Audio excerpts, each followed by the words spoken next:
자, 그러면 진도 맨 앞에부터 보도록 하겠습니다. 이 제1편은 경비업법이고요.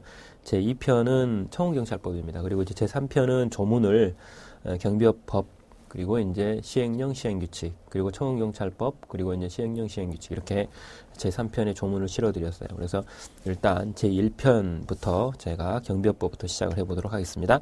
자, 맨 앞에는 이제 총칙과 관련된 조문이 들어있죠. 자, 1번 문제 보도록 하겠습니다.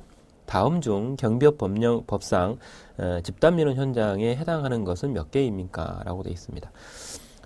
지금 현재 경비업법 제2조에 보시게 되면 정의가 있는데 5호에 집단민원 현장은 이러이러한 장소다라고 표현이 되어서 실제로는 감옥부터 3호까지 표현이 되어 있습니다. 거기를 지금 현재 문제를 그대로 이제 응용을 했는데요. 1번 문제를 보시게 되면 정답은 일단 2번입니다. 집단민원 현장은 맞게 되어 있는 게 5개고요. 2개는 아닙니다. 자, 니은번을 보시면요. 도시 및 주거환경정비법에 따른 정비사업과 관련하여 이해 대립이 없고 다툼이 없는 장소, 이렇게 되어 있습니다. 실제로 우리가 이제 도시 및 주거환경정비법이라고 하는 것은 우리가 이제 낙후되어 있는 도시의 주거시설이나 이런 것들을 정비를 해서 조금 현대화되고 또 범죄나 이런 것들을 좀 줄어들 수 있는 구조로 만들려고 하는 여러 가지의 구조를 가지고 있는 법령입니다. 예, 그렇기 때문에 이 정비 사업을 하는 과정 속에서는 상당 부분의 자신들의 가지고 있는 이권 대립이 나타날 수 있고 다툼이 생기기 마련입니다만, 이 니은번 설문에서 보면 이해 대립이 없고 다툼이 없다라고 되어 있어요. 그래서 실제로 집단민원 현장이 되려면 이해 대립이나 다툼이 있어야 하지만 니은번 설문은 그렇지를 못합니다. 그래서 집단민원 현장이라고 보기 어렵다라는 거죠. 그 다음 비읍번 설문입니다. 50명 이상의 사람이 모이는 국제, 문화, 예술, 체육 행사장이라고 되어 있습니다. 이거는 50명이 아니라 100명 이상일 때의 집단민원 현장으로 보고 있죠. 바로 이 설문이 실제로 2014년도 시험에 출제가 된 설문입니다. 그래서 2014년도에도 이런 형태로 문제를 거의 비슷하게 냈죠. 그래서 실제로 이 문제집에 들어있는 문제들하고 거의 흡사한 문제가 2014년도에 출제가 많이 됐습니다. 그래서 뭐 그다지 크게 바운더리를 뭐 벗어난다거나 그런 건 없이 여러분들이 보시면 난이도가 상당히 있습니다. 그래서 여러분들이 주의를 좀 하셔야 될 부분들이죠. 그래서 비읍번은 숫자가 지금 잘못 나와 있어요. 자, 나머지들은 이제 집단민원 현장을 제대로 지적을 하고 있는데, 기역번은 노동쟁의가 발생이 되어서 이 실제로는 조정 신청에 들어간 사업장이나 이런 데를 가리키는 말이고요. 디귿번은 특정 시설물의 설치와 관련된 민원이 있는 장소입니다. 예를 들어서 우리가 이제 혐오시설이라고 하는 이런 시설물들이 우리 지역에 들어오지 않았으면 좋겠다, 이래가지고 민원이 발생되는 경우들이 생기죠. 그런 시설물이 들어가는 지역을 가리키는 말이고요. 니을번은 주주총회입니다. 이 주주총회라고 하는 것은 주식회사에 있어서의 이 주주들, 주권을 가지고 있는 주주들이 모여서 의사결정을 하는 최고 의결기구입니다. 이 문제는 이런 데에서 회사의 방향을 제시하거나 이런 부분들의 결정이 나오기 때문에 이해가 대립되는 경우들이 생깁니다. 이랬을 때에 그 주주총회 장소가 이해관계나 대립이 있거나 이랬을 때 집단민원 현장이 된다라고 하는 거죠. 그 다음 미음번은 부동산이나 동산에 관한 여러 가지의 법적인 권리에 이해 대립이 있는 다툼이 생긴 그런 대우를 가리키는 말이고요. 시업번은 행정대집행법이라고 해서 대집행이 진행되는 장소를 가리킵니다. 그래서 뭐 건물이 철거가 된다거나 하는 이런 경우들에 해당이 되는 경우이죠. 그래서 이렇게 돼서 일단 1번의 정답은 2번이다. 이렇게 보시면 되겠습니다. 자, 2번 문제로 보겠습니다. 경비업법상 용어에 관한 설명으로 옳지 않은 것은 그랬습니다. 이 경비업법 제2조의 정의에서 가장 많이 문제가 나오는 부분이기도 한데요. 정답은 일단 3번입니다.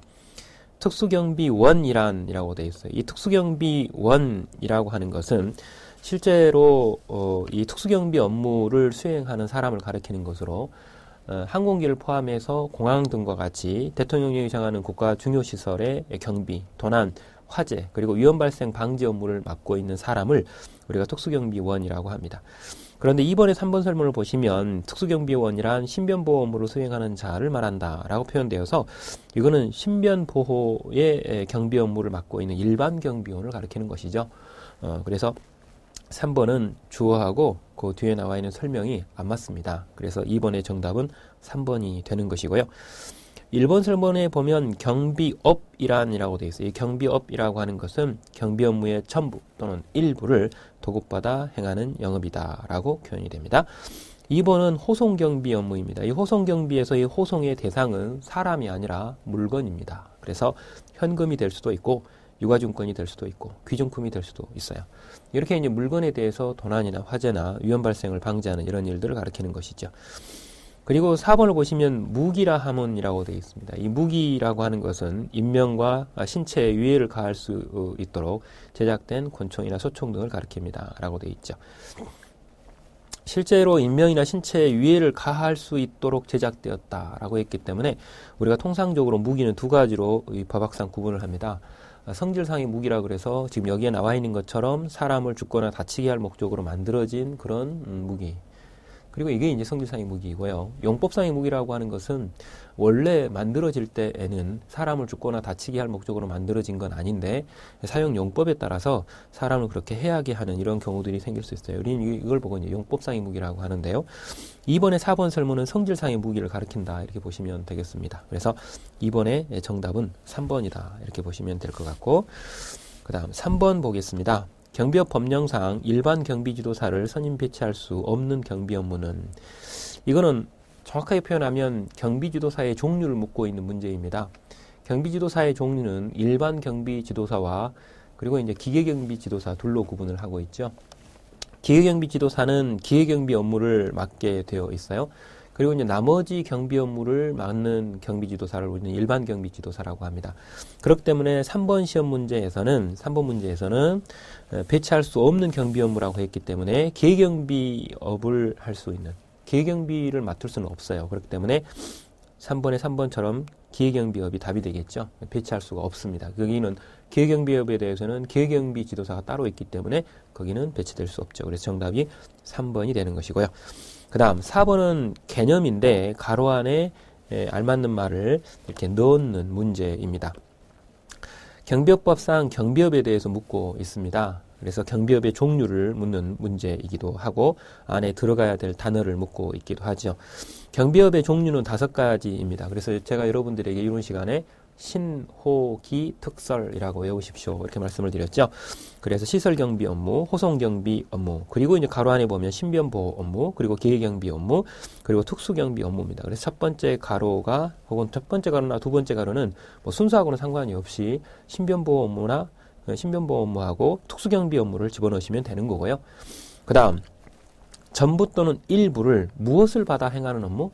도급을 받아 행한다라고 해서, 도급이라고 하는 것은 민법상의 하나의 계약입니다. 계약의 일종으로서 자기가 해야 될 일을 다른 사람에게 맡겨서 시키는 이런 형태를 하는 계약을 우리는 도급이라고 하게 되죠.